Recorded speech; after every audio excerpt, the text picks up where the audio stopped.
దేవునికి స్తోత్రం. ప్రియమైన వారలారా, రక్షకుడును ప్రభువైన యేసుక్రీస్తు వారి నామంలో మీకు శుభములు, వందనాలు చెల్లిస్తూ ఉన్నాం. దేవుడు మిమ్మలను, మీ బిడ్డలను, మీ కుటుంబములను దీవించి ఆశీర్వదించునుగాక. ఆమేన్. God bless you. దేవునికి స్తోత్రం. హల్లెలూయా. ప్రియమైన దేవుని పిల్లలారా, భూమి మీద మనిషిని దేవుడు సృష్టించాడండి. దేవుడు మనిషిని సృష్టించిన తర్వాత ఒక ఆజ్ఞ ఇచ్చాడు. ఆ ఆజ్ఞను మనుష్యుడు అతిక్రమించి పాపాన్ని తెచ్చుకున్నాడు. పాపం వలన మరణం వచ్చేసింది. అయితే దేవుడు ఒక జనాంగాన్ని ఎన్నుకొని ఆ జనాంగానికి కొన్ని ఆజ్ఞలు, కొన్ని కట్టడలు, కొన్ని విధులు ఇచ్చి ఇలా నడుచుకోండి, అప్పుడు మీరు దీవించబడతారు, ఆశీర్వదించబడతారు, భూమి మీద మీరు గొప్పవారు అవుతారని చెప్పాడండి. వారికి మాత్రమే కాదు కానీ ఈ సర్వ ప్రపంచంలో ప్రజలందరికీ ఆయన కొన్ని ఆజ్ఞలను, కొన్ని కట్టడలను, కొన్ని విధులు ఇచ్చాడు. వాటి ప్రకారం మనం అనుసరించి నడుచుకుంటే దీవించబడతాము, ఆశీర్వదించబడతాము, విస్తరించబడతాము అని పరిశుద్ధ లేఖనాలు సెలవిస్తున్నాయి. చూద్దాము లేఖన భాగము. ద్వితీయోపదేశకాండము 11వ అధ్యాయము 22వ వాక్యంలో ఈ రీతిగా రాయబడి ఉంటూ ఉన్నది. మీరు మీ దేవుడైన యెహోవాను ప్రేమించి ఆయన మార్గములన్నిటిలో నడుచుచు ఆయనను హత్తుకొని మీరు చేయవలన నేను మీకు ఆజ్ఞాపించి ఈ ఆజ్ఞలన్నింటిని అనుసరించి జాగ్రత్తగా నడుచుకొనవలెను. దేవునికి స్తోత్రం. హల్లెలూయా.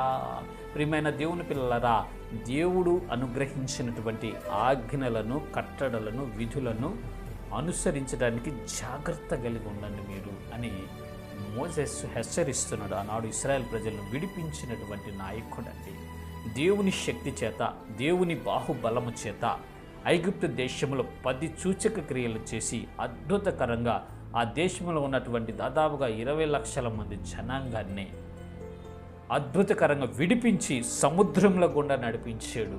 దేవుడు ఆ సముద్రాన్ని 2గా చీల్చేసాడండి. 6 నెలల గుండా నడిపించి అద్భుత ఆశ్చర్యకార్యాలు చేశాడు. దేవుడు వారి పక్షాన బండను చీల్చి నీటినిచ్చాడు, ఆకాశాన్ని చీల్చి ఆహారాన్ని ఇచ్చాడండి. అద్భుతాలు జరిగింపచేసి ఇశ్రాయేల్ ప్రజలను వాగ్దాన దేశం నడిపిస్తూ ఉన్నప్పుడు దేవుడు వారికి సీనాయి కొండ దగ్గరికి వచ్చినప్పుడు కొన్ని ఆజ్ఞలు, కొన్ని కట్టడలు, కొన్ని విధులను వారికి ఇచ్చాడండి.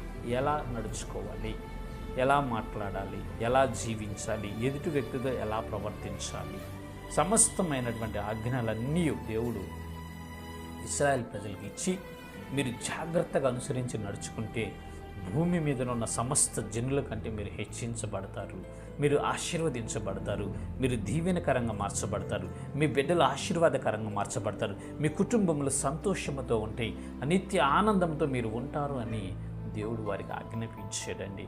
వారికి మాత్రమే కాదు ప్రియమైన ప్రజలరా, ఈనాడు మనకు కూడా ఆయన ఆజ్ఞాపిస్తూ ఉన్నాడు. ఆయన యొక్క ఆజ్ఞలు, ఆయన యొక్క కట్టడలు, ఆయన యొక్క విధులు మనం అనుసరించి జాగ్రత్తగా నడుచుకుంటే మనము దీవించబడతాం, మనము ఆశీర్వదించబడతాం, మనము గొప్పవారిగా మార్చబడతాం. ఏ పని చేసినను మన జీవితంలో సక్సెస్ ఉంటుందండి. ఏ పని చేసినను మనము ఆశీర్వాదకరంగా దాన్ని ముగిస్తాం, సక్సెస్ఫుల్గా దాన్ని కంప్లీట్ చేయగలుగుతామండి. మనసులో నిత్య సంతోషమే ఉంటుంది, నెమ్మది ఉంటుంది. మన గృహములో ఆనందము, సంతోషముతో కుటుంబాలన్నీ సంతోషభరితలుగా మార్చబడతారు. ప్రియమైన దేవుని పిల్లలారా, ఎప్పుడు అంటే దేవుని ఆజ్ఞలను, కట్టడలను అనుసరించి నడిచినప్పుడేనండి.